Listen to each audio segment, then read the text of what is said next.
I'm so sorry that my curtains aren't to your liking. Power to the people! Gary Barlow is an absolute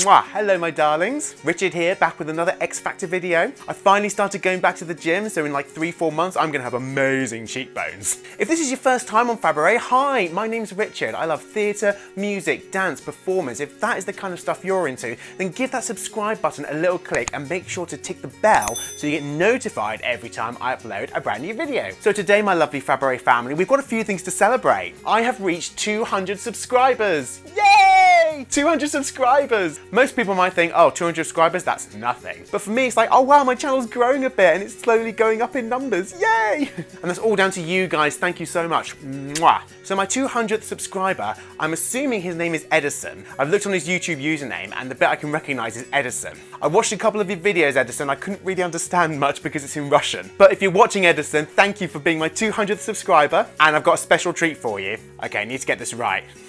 This is going to be hilarious. Edison, spasiba, blah, blah. Edison, spasiba za podpisku. I really hope I got that right. That's me saying in Russian, thank you for subscribing. There we go, we've all learned how to say thank you for subscribing in Russian. Fabaret is getting educational. The reason I do Fabaret is for you. It's you lovelies who are the Fabaret family, watching videos, leaving comments. If you guys weren't watching this, there wouldn't be much point for me doing this. And it's also special because it's a year since I uploaded my very first video. Happy anniversary to Fabaret! Now we could say it's a year, or we could call it 525,600 minutes. Shoo! Excuse me. And my X Factor experience video just keeps going up in views. At the moment, it's on about 2,200 views. It's incredible. There's been a lot of talk in the news from the past of X Factor contestants coming forward and revealing their stories about actually how they've been mistreated and bad things going on behind the scenes. Now, initially, I did this video because I saw Zoe Alexander's X Factor videos. And I just wanted to share my experience of what happened with me with the X Factor. I know that my experience is nothing compared to like Zoe's or other contestants who made the finals. I mean, for starters, none of my auditions even aired, but the experience definitely did affect me. But the main reason I did that first video was to show my support for Zoe. So I've got some of your comments up here from my X Factor experience video. So first of all, AA. So AA has said, I came here from Zoe Alexander's channel. It's just pure coincidence that I uploaded the video at that time in March, and suddenly all these new X Factor revealings have been happening. So I do owe a lot to Zoe Alexander because she gave me the confidence to share my story, and also because of the timing of everything when it happened, more people have been watching that video than I thought would. Here we go, Gracious Warrior. Hi, Gracious! Just goes to show you can't judge someone's life based on TV. I understand that these experiences can be quite damaging. I hope you're okay and are doing well now. Don't know much about you as this is the first video I've watched of yours, but you seem awesome. You were awesome! Just goes to show you can't judge someone's life based on TV. Yeah, that is definitely true because TV is so edited, and of course you can't judge someone's life based on TV. But I don't think you realise until you've been through the experience yourself how much it's edited, how much it's controlled, how much it's manipulated. It's crazy. I understand that these experiences can be quite damaging. I hope you're okay and are doing well now. Thank you, Gracious. Yes, I'm fine now. The experience was 8 years ago, and I've definitely moved on from it. But you've got to remember, my experience wasn't as dramatic and hardcore as other people's. There are contestants who have been seriously damaged. And I'm not surprised that we're hearing from contestants 10 years after their experience saying, actually, this really affected me, and it still does to this day. Just in the last few weeks, there's been Jedward, Rebecca Ferguson, Cher Lloyd, and Matt Cardle, one of my favourite winners ever. They've all been talking about how manipulated and controlled they were, and all these horrible stories about what happened behind the scenes. So big love and support to anyone out there who's been affected by their X Factor audition experience, regardless of whether it was broadcast or not. Here we go, AA again. Everyone who was humiliated there, everyone who seemed delusional, everyone who was rude, and everyone who begged were set up. Do you know the video that I've really been watching recently that I think something here isn't right, something must have been set up? It's the Abby and Lisa Ablisa audition. Something just doesn't feel right. I really want to hear Ablisa's story because I think their audition video is like one of the most viewed audition videos of X Factor history online, and it would be really interesting to hear their story about what happened behind the scenes on the day and the aftermath of when their audition aired. And what's interesting, when I was in my room audition, it got to the point where if Sharon said yes, I was through. If Sharon said no, I was out of the competition. And there's just something about being in that situation everything is very heightened and very emotional. And I did remember just saying, please, please let me through, please. All the things the researchers had been saying to me before I went in, and how we all had to talk about how we were nervous and everything, and trying to big everyone up into saying, oh, this means so much to me. In that split moment, it kind of felt, oh my God, I need to beg for my chance here. Normally in a theatre audition situation, I wouldn't do that. If someone said no, I'd be like, okay, fair enough. But there was something about being in that environment, the emotion was so heightened, and it just made me seem to do things that I would never normally do in real life. Okay, here we go, Lulu's comment. Hi, Lulu. So Lulu says, thank you for sharing. I've always been suspicious about companies like Psycho and other reality talent-based shows since 2010s anyway, so it's amazing now that more and more people are coming through to share their stories. I think it's great that people are getting the confidence to share their stories. I never had to sign any hardcore contracts, but I think a lot of the reasons people have been worried about coming forward, because there are contracts out there for X Factor, Britain's Got Talent, and there's so much in there about you cannot say this, you cannot do that. Everything is very controlled and restricted. Jeb would put out a tweet saying we're waiting for the lawyers from Psycho to come and get us. And it just feels such a shame that people can't be honest about if they had a negative experience and how it affected them mentally, and if they were bullied, because they're in fear of maybe financial ruin if they get sued. Here we go, and Dan the Gran, 99. Dan, if I'm reading this right, if your name is Dan and you're a Gran and you were born in 1999, then I need to hear your story. Now come on, what have we learned from this? You can't take everything you see on screens literally.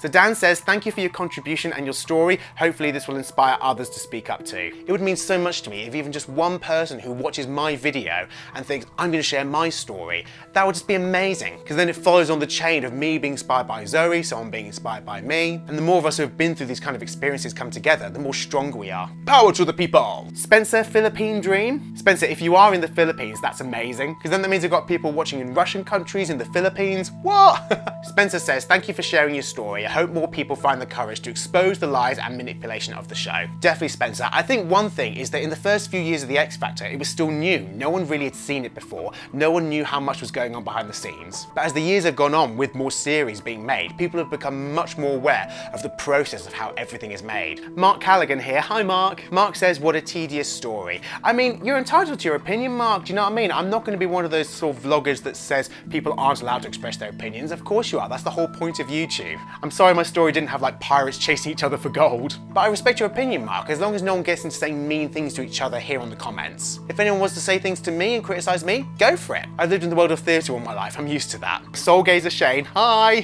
First of all, you've got some really cool headphones in your profile pic. That's very important! So Soul Gazer Shane says, all of these most crazy people on X Factor or something compilation videos on YouTube just me off. They're real people and all of them are exploited by TV producers, and I sympathise with that. One thing I really wish I'd said to Gary Barlow after he'd been so mean to me at my arena audition, I really wish I'd had the guts to say to him and to all the audience, hey, revelation everyone, when I walk off that stage, I still exist. Thank you for sharing your experience. You seem like a really fun and optimistic person, and it's just unfortunate that this TV show dimmed your light when you tried to share it. Keep being you. Thank you, Shane, that's made my day. I definitely tried to be an optimistic person, and even with this whole X Factor experience, though there were some very lows, there were some highs as well. I mean, come on, I got to sing on Wembley Arena in front of 5,000 people. That is a pretty big thing to tick off your bucket list, right? Ebony Pegasus says, I love your name, Fabaret. It completely suits you. Thank you. It was actually about a year ago where I had a rainy day during furlough and I just wrote down loads of different names for a YouTube channel and it eventually got down to Fabaret. And look, just by coincidence, I've got Fab on the back of my wall. The rest of it says fabulous going along there. And that's a present that some barmaids got for me when I left back in 2008. So that was 13 years ago and I've still got it. Of course I've still got it. It was a great present. Barbie Fanny Candy. Okay. Hi Barbie. I'm a Barbie girl in a Barbie world. Barbie says, you sound like an early 2000s British kids TV presenter. Do you know what? I'm fine with that. I take that as a big compliment, because I guess you're referring to presenters like Ant and Dec. And if I sound like them for presenting, bonus. I've actually met Ant and Dec because of course I did Britain's Got Talent. And I'll just share a funny screenshot from my live shows from BGT. I wasn't sure which camera I was meant to be looking at when Ant and Dec were talking about phone numbers and stuff. So I lean across to the camera that I think is filming going, and Dec just going, wah.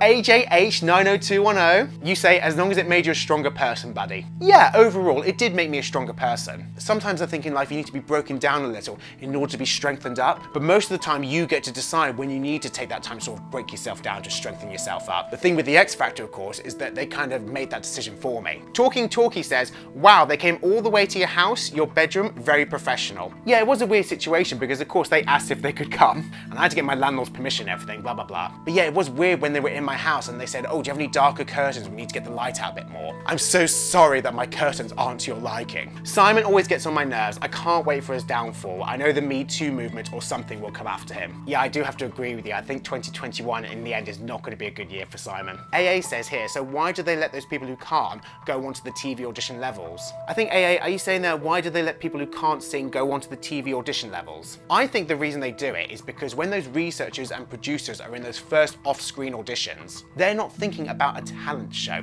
they're thinking about an entertainment show, and those are two very different things. Someone doesn't have to be talented to be entertaining. Psycho must say each year, oh, ideally we need this kind of act, or we need a group, or this type of character. But yeah, the researchers and the producers, they're making a TV show. They're not concerned about the talent at that point. And most people who go into these auditions, like me, I was very naive at the time. We've never been through anything like this before, so we don't know what to expect. I think there should be more clarity with these shows about what the process is going to be. Okay, Jessica Evans here. Hi, Jessica. Jessica says, thank you for sharing your story. I truly hope a law passes where manipulative behaviour and unlawful editing becomes illegal. I actually really agree with that. Like, that kind of law or Ofcom regulation should already be in place. If it's any consolation, my family used to teach one of the members of Take That's children for additional maths and can confirm Gary Barlow is an absolute That is a big consolation, thank you, Jessica. AA here also says the show psychologists also need a beating. I think that's a tricky one because the show psychologists themselves, they're not doing anything wrong. They're there to support people through what is a very heightened emotional time. I think what is a bit uncomforting though is the fact that these kind of shows need psychologists there. Like the fact that they feel they're making a show that is so tense and stressful that they need psychologists. With the psychologist that was trying to calm me down after my X Factor audition, I remember her saying things to me like, this is only one day, there's so much you'll be able to look forward to in the future. And at the time it was really hard to see anything outside this X Factor world. But she was right, and actually the year after, 2014, when I got to Britain's Got Talent auditions and I made it through that audition and I got to the bit where they tell you if in the live semi-finals, and unfortunately I didn't make the live semi-finals, and that same show psychologist woman was there. And she recognised me and she came over to talk to me and she said, are you okay, are you okay? And I was like, actually, yeah, I'm fine. Because I think the more you go through those experiences, the more it strengthens you up. Well, my lovely Fabaret family, that's it from me today. Thank you so much for watching as always. If you've enjoyed this, my lovelies, then do subscribe and like, comment, share, all that fabulous Fabaret stuff. And Zoe Alexander has brought out some updates recently from other acts about what they're saying about their experience. So I'll make sure to put those links in the description below. Bye-bye, darlings.